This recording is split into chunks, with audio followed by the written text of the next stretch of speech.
Qarku tjetër, për të ardhur në një përgjithësim të qarku, çfarë mendojmë, unë po marr një personazh i cili u lakua shumë. Po. Në ditët e zgjedhjeve edhe deri tani. Shumë pikë pyetje, domethënë veçanërisht në lidhje me këtë vajzën, siç thash, në Elbasan Sara Mila, e cila ka marrë rreth 20.225 vota, duke renditur e para. Opozita pretendon se ajo është ndihmuar nga Suel Qela dhe banda e tij. Ndani, unë kontaktova sot me të për shkak të një përplasje që ne patëm javën e kaluar me Sarën dhe i thash që ti mund të vish në emisionin tim, që duke filluar nga sot dhe në ditët në vijim, dhe mund të thuash çfarë ti mendon, ne të pyesim, çfarë ne dyshojmë, çfarë thot opozita e gjitha, dhe ti mund të flasësh, por e tha unë jo, në këtë moment edhe për një përplasje që si thua ne patëm në emisionin e kaluar, por tha që në ditët e ardhshme unë do të jem aty. Tani, zonja Klodi, çfarë dini ju për këtë çështje dhe a ka prova konkrete a kemi prova konkrete që Suel Qela ka sponsorizuar dhe ndihmuar Sara Milan? Atëherë Suel Qela është kryer një organizate kriminale që është goditur nga SPAK, ka një urdhër arresti kombëtar dhe ndërkombëtar ndaj tij. Vllai Suel Qelës është i arrestuar në Belgjik në ndyshimet për akuzën e vrasjes. Disa prej antarëve të grupit të tij kriminal janë të arrestuar, ndërkohë të tjerë janë arra tij. Nëse ju kujtohet, përpara zgjedhjeve parlamentare të 11 majit, prokuroria e posaçme ushtroi kontroll tek disa personazhe, përfshirë edhe zyrtarë të institucioneve apo drejtues të sektorëve të ndryshëm në bashki, por edhe institucioneve varëse, si një mënyrë kjo për të ndikuar ose për të dobësuar ato eksponent ose personazhe të cilët kishin dyshime të forta që mund të punonin në favor të Sara Milas.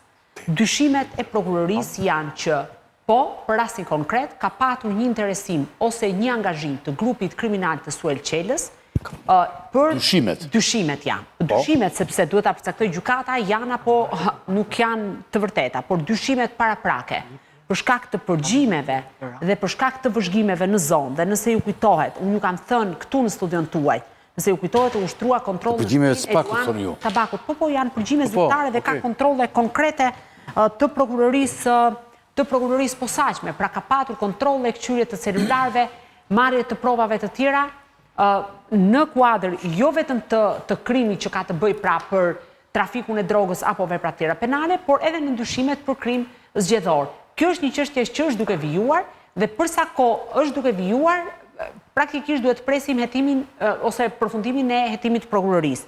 Ajo çfarë mua si një zonjë bën përshtypje ose si një qytetare e këtij vendi bën përshtypje është ose pyetja që shtroj është kjo: si është e mundur që një zonjë e cila nuk ka asnjë kontribut në Partinë Socialiste, nuk ka asnjë plan, thuaj se nuk ka bërë asnjë aktivitet politik përgjatë gjithë fushatës zgjedhore, ka marrë mbi 20.000 vota. Pra kjo është, këtë pikpyetje ngresi një qytetare e këtij vendi. Si është e mundur, pra njerëz shumë të rëndësishëm me kontribut në politik.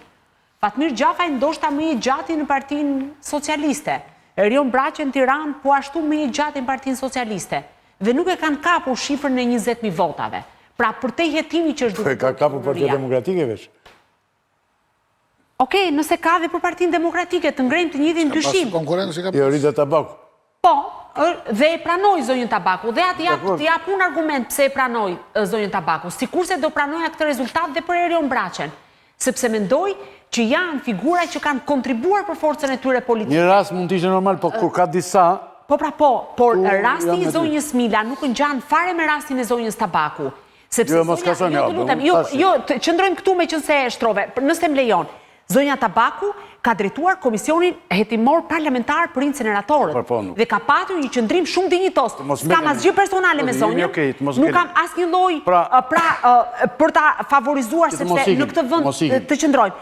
Atëherë si ka mundësi që mund të diskutojmë 20.000 vota të Joritat, nuk e di nëse i ka marrë 20.000, më ndihmoni sepse nuk e kam qartë tabelën. Nga ana tjetër, dakord, rreth 20.000.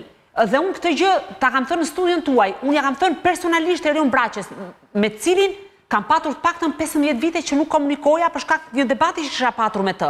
Dhe i kam thënë, nëse ju i merrni zotëri 20.000 vota, unë t'i jap dorën sepse meriton shumë më tepër. Mos mik nga. Ama jo nuk lutem, po. të lutem. Atëherë nuk mund të Ose s'na krahasoj dëgjojnë më pastaj eksponentë të njohur që kanë kontribuar me një zonjë e cila nuk ka asnjë kontribut. Le të dalë Sara Mila dhe thotë, unë kam këtë kontribut. Pra në këtë rast dyshimet pasush janë të plota.